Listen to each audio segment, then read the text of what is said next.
Olá, meu caro amigo e amiga, mais uma vez estamos juntos aqui, dando continuidade em Direito Processual do Trabalho, nessa reta final, tá certo, aqui do nosso módulo. Espero que você realmente esteja se adaptando, esteja, enfim, adquirindo e reconhecendo o conhecimento, né? Isso é muito importante. Bom, eu ouço muitos meus alunos, você já deve ter notado, lá no nosso grupo do NEAF e também nos grupos que eu tenho no Facebook, eu adoro conversar com vocês. Eu gosto de saber exatamente quais são as dificuldades que os nossos alunos têm para que nós possamos nos adaptar, não é isso? A essa realidade, ao que você vivencia e a essas dificuldades. Bom, uma das perguntas que eu mais recebo, tanto isso em box, como também nos grupos, não é? Professor, quais são os artigos mais comuns? Quais são os artigos mais exigidos em uma prova para analista ou para técnico? Pois bem, bom, o que eu fiz? Hoje vai ser uma aula diferente. Vai ser uma aula eu e você e a lousa, tudo bem? Não teremos material. Pessoal chegando aqui, bacana, legal. Professores chegam cedo para gravar, isso é bom demais. Pessoal, qual é a ideia? Eu quero fazer uma análise do seu edital com a legislação. E aqui nós vamos pegar os artigos que não são falados. Que não são falados, mas que são perguntados. Então essa aula, por isso que eu chamei de aula lacunas ou brechas da CLT. Porque exatamente ninguém dá a menor, ninguém dá a mínima, e quando cai todo mundo fala, é pegadinha. É pegadinha nada, porque ninguém estudou. Então é uma aula eu, você e a lousa, tudo bem? Vai funcionar dessa maneira, vai ser a moda antiga coisa aqui. Vai ser sem slide. É como se eu estivesse com você aí, na tua casa, junto no metrô, junto no ônibus, junto no seu carro, no seu trabalho, junto com você, tá bom? A primeira brecha que eu te passo, vamos lá, é a... Vamos para a lousa, vem cá. A primeira brecha que eu chamo a tua atenção é exatamente o artigo 643, parágrafo 2º. Primeira, vamos lá, é a 643, parágrafo 2º, que fala exatamente do quê? Fala exatamente a competência da Justiça do Trabalho. Nós sabemos que o artigo 114 da Constituição trata de sobremaneira este assunto, da competência da Justiça do Trabalho. Porém, meus caros amigos, a CLT já tratava desse assunto há muito tempo atrás. E aqui, ela fala o que para nós? Grava essa frase, anota essa frase agora, por favor. Acidente de trabalho, a competência é da Justiça ordinária. Acidente de trabalho, a competência é da Justiça ordinária. O que isso significa? Isso significa, pessoal, que se você for mover uma ação ou encontrar uma questão que exigir esse assunto, necessariamente o acidente de trabalho não é da Justiça do Trabalho, é da Justiça comum, tudo bem? Que também é conhecida como Justiça ordinária. Então eu posso falar, professor, que é uma das excludentes, tá bom? De competência, sem dúvida nenhuma. Além disso também, nós temos como excludente o que, pessoal? Pegando essa linha. Relações que envolvam militares. Então o militar, ele também trabalha. Polícia, por exemplo. Só que ele deve procurar a justiça especializada, a justiça militar.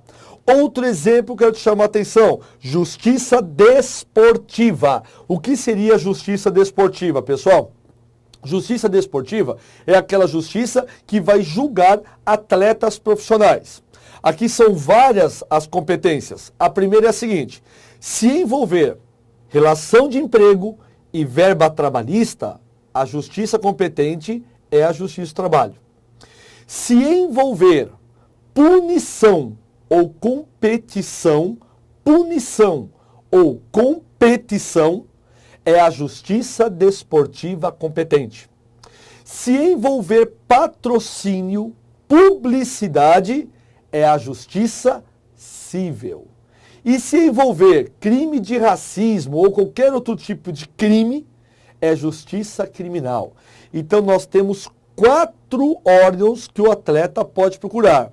A trabalhista, se for relação de trabalho. Competição ou punição, Justiça Desportiva. Terceiro, publicidade e justiça civil. E quarto, justiça criminal se envolver crime, dito muitas vezes dentro do campo, dito muitas vezes da torcida, ou aquelas agressões clássicas também que ocorrem entre as torcidas uniformizadas, tudo bem? Então essa é a primeira brecha que eu quero chamar a tua atenção. Vamos tentar, pessoal, esgotar todos os pontos que podem ser exigidos para você, tudo bem? Bom, o segundo artigo, vamos lá? O segundo artigo que eu separei para você, tá aqui, ó. Segundo artigo da CLT, obviamente, é o artigo 645. Claro que eu estou pegando apenas artigos que tratam de direito processual do trabalho, tudo bem?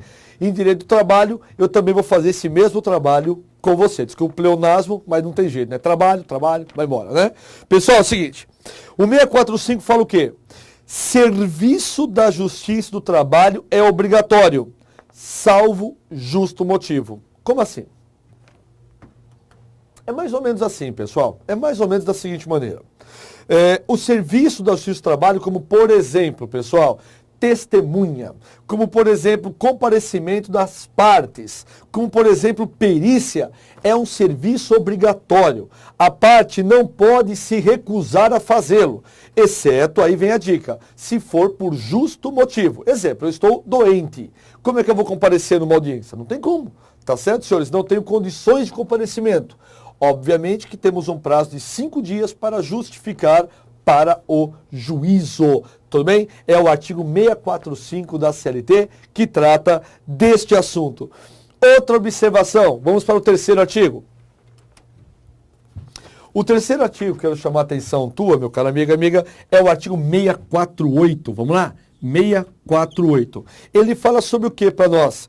Podem parentes exercerem a função de servidores na mesma vara do trabalho? Então, por exemplo, você está prestando um concurso e a tua mãe também. Vocês dois passam em um concurso. Vocês dois podem exercer esta atividade na mesma vara?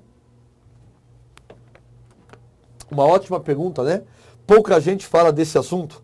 Amados, grava uma coisa, o artigo 648 não nos deixa dúvidas. Anota aí, por favor, que são incompatíveis parentes de até terceiro grau, repito, são incompatíveis parentes de até terceiro grau na mesma vara. Ou seja, nunca eu poderia trabalhar na mesma vara que minha mãe trabalha, que meu pai trabalha, ou seja, até o terceiro grau, nós vamos aí, né, gente, até pai, mãe, avô e, obviamente, tios, tá? Diante desta situação, eu posso trabalhar na mesma vara que o meu primo? Aí sim, tá bom? Do contrário, eu não poderei, tá bom? Não posso. Legal, hein? Vamos para o próximo artigo, vamos lá. O quarto artigo que eu quero separar para você é exatamente esse aqui, ó. Vamos lá, quarto artigo é o artigo 650, tá bom? Esse é o próximo artigo. E ele tem dois assuntos que ele nos chama a atenção. Primeiro no seu caput e segundo no seu parágrafo único. Vamos falar sobre isso? Vamos lá. Primeiro, gente, a competência da vara. Ou seja, tem uma vara do trabalho, ela pode julgar causas até em que montante? Ou seja, qual é a sua jurisdição? Ela pode ser estendida? Essa é a pergunta. Vamos lá. Qual é a pergunta, pessoal? Que a extensão da competência, a extensão da jurisdição, ou seja, o aumento da capacidade daquela vara só pode ser estendida através de lei federal. Vou repetir. Somente através de lei federal podemos estender, tá ok, meus caros amigos, a competência daquela referida vara. Já no parágrafo único, nos diz o quê? Que a criação de novas varas do trabalho somente serão possíveis se necessariamente for através de lei federal. Lembrando que no direito do trabalho e no processo do trabalho, somente lei federal poderá reger essas regras.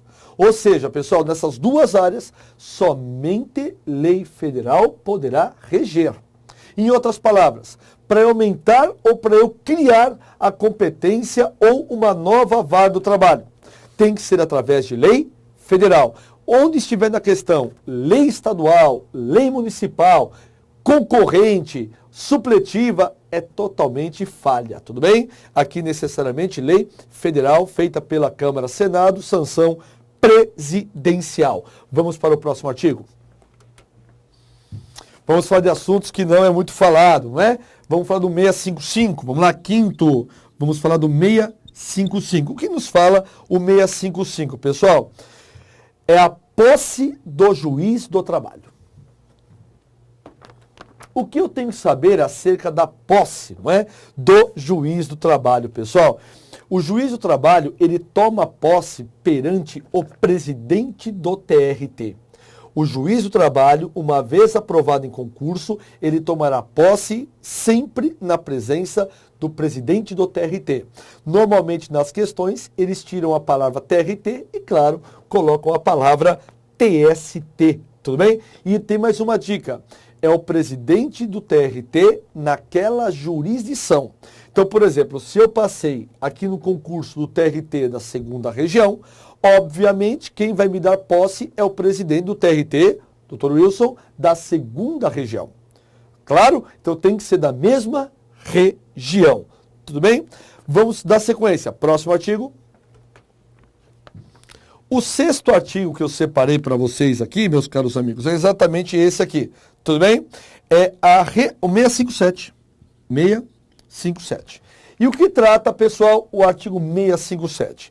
Ele fala da remuneração do magistrado, da remuneração do juiz. Quem é que fixa? Quem é que determina a remuneração do juiz? É o judiciário? Não, não é o judiciário. Conforme o artigo 657, quem fixa a remuneração do magistrado é a lei. Ou seja, é o poder legislativo que irá fixar o valor que deve ser pago ao magistrado. Do contrário, é errôneo, totalmente inconteste. Em outras palavras, quem fixa o valor, o subsídio do juiz é a legislação, é a própria lei. Vamos para o próximo artigo, que esse eu adoro. Vamos lá. Apesar que eu adoro todos os artigos, viu, gente? Mas esse aqui em especial a gente usa bastante. É o 659, incisos 9 e 10, tá? 659, 9 e 10. Você sabe que na área trabalhista existem para nós também as chamadas tutelas provisórias de urgência. Lá do CPC, do artigo 300, 301. Tutelas provisórias de urgência nós temos na modalidade antecipada e cautelar. Só que no direito do trabalho existe algo específico, que é a reclamação trabalhista com pedido de liminar. O que você deve saber sobre isso? Você deve saber o seguinte, que a reclamação trabalhista com pedido de liminar, ela somente será cabível se porventura, meus caros amigos, envolver exclusivamente duas situações: para reintegrar dirigente sindical ou para suspender uma transferência abusiva. Repito, para reintegrar um dirigente sindical que foi eleito e foi dispensado sem justa causa, ou para evitar a transferência de alguém que está sendo feita de forma o quê? Abusiva, sem necessidade, por exemplo. Essa reclamação trabalhista com pedido liminar, ela deve ser sim proposta onde? Proposta na primeira instância, na vara do trabalho. E, consequentemente, o juiz deferindo a liminar, qual que é o meio cabível para impugnar esta liminar?